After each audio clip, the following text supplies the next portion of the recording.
Good evening. This is the 37th time I have spoken to you from this office, where so many decisions have been made that shaped the history of this nation.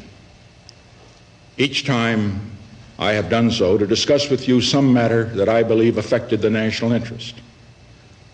In all the decisions I have made in my public life, I have always tried to do what was best for the nation.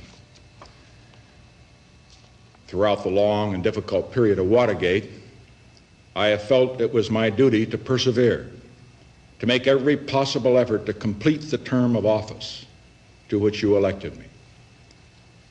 In the past few days, however, it has become evident to me that I no longer have a strong enough political base in the Congress to justify continuing that effort. As long as there was such a base, I felt strongly that it was necessary to see the constitutional process through to its conclusion, that to do otherwise would be unfaithful to the spirit of that deliberately difficult process and a dangerously destabilizing precedent for the future. But with the disappearance of that base, I now believe that the constitutional purpose has been served, and there is no longer a need for the process to be prolonged. I would have preferred to carry through to the finish, whatever the personal agony it would have involved. And my family unanimously urged me to do so. But the interests of the nation must always come before any personal considerations.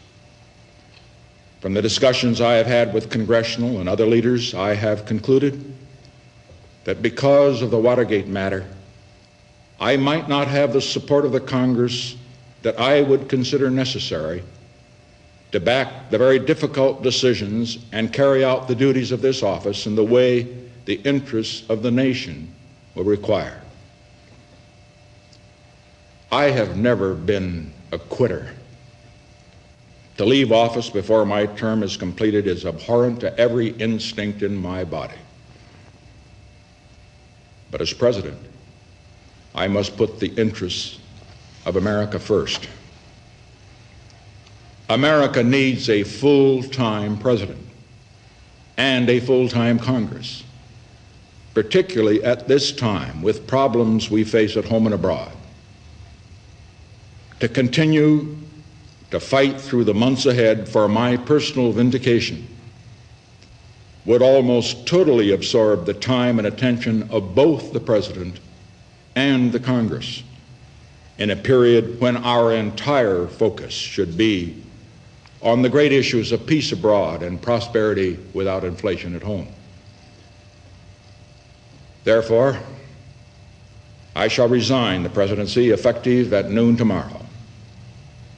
Vice President Ford will be sworn in as president at that hour in this office.